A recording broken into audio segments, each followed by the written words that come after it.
We could be set for a manic Monday with the 10-year Treasury yield still flirting with 5% levels. It surpassed that level for the first time since 2007 on Thursday of last week. According to Mizuho's Peter Chatwell, that's a psychological level as much as anything. Even so, elevated yields don't tend to be great news for growth stocks. And with tech earnings hitting this week, there's lots to digest. Some of our top markets voices see headwinds for stocks into year end, but highlight different issues on the landscape.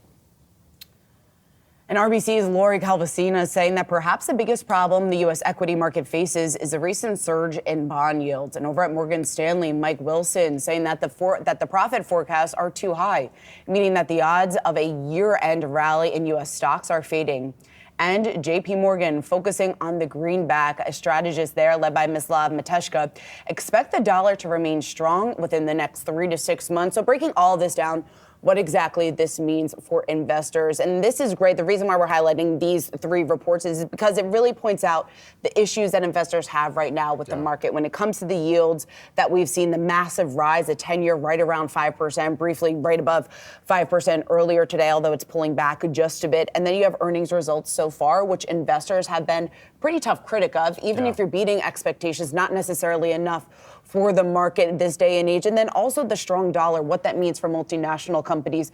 Clearly a headwind. We heard that from a number of consumer staple stocks that reported last week, exactly how that's going to potentially complicate the landscape for those companies within the next several months. And then what all this means for investors, right, at this point, with most of that focus being on the massive run-up that we've seen in yields. Yeah, as much as there's been different themes that have played out over the course of the earnings seasons this year, this calendar year, whether it's AI or whether that's even the restructuring that took place earlier on and some of the battles up against activist campaigns, or even more recently now, resiliency in the previous earnings season. I think this earnings season, what we've continued to hear is one tone of cost discipline, but then additionally here, where you're going to see a potential pinch here for economic growth impacting companies, and where there's a tempering of expectations that's almost kind of a common denominator that we've seen in some instances across the earnings season spectrum over the course of this year. One of the outlooks that I point to actually is one that we didn't hear from this morning, but came out last week, BlackRock's Q4 outlook here,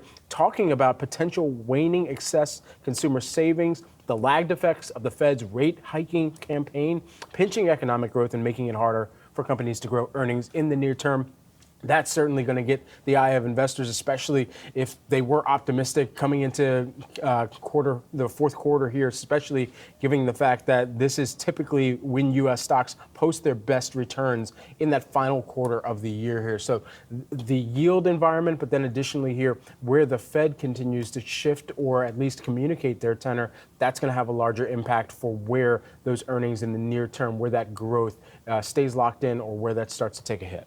Yeah, exactly. And digging into the note out from Lori Calvasina here from RBC, reiterating their year-end target for the S&P of 4,250. Lots of focus on that 4,200 level, just exactly what that means. But again, the year-end target of 4,250. And she's saying basically that the downside risks have grown, that the outlook has become cloudier, and they don't think that the pause that we've seen in that S&P rally that they called for back in August is done just yet. So what does this mean for investors? That's a big question right now. They're at least saying Lori's position that large cap growth is over-owned and overvalued. She also makes the point that the growth trade, which we'll get a look at here with some of these tech earnings that are on deck over the next week or two, and then also the small cap trade, unlikely to regain their footing until that recent surge in bond yields comes to an end. So we know that that has certainly been a massive headwind for a number of these stocks, and also a headwind for investors right now, trying to figure out how to best position their portfolio going in to the end of the year.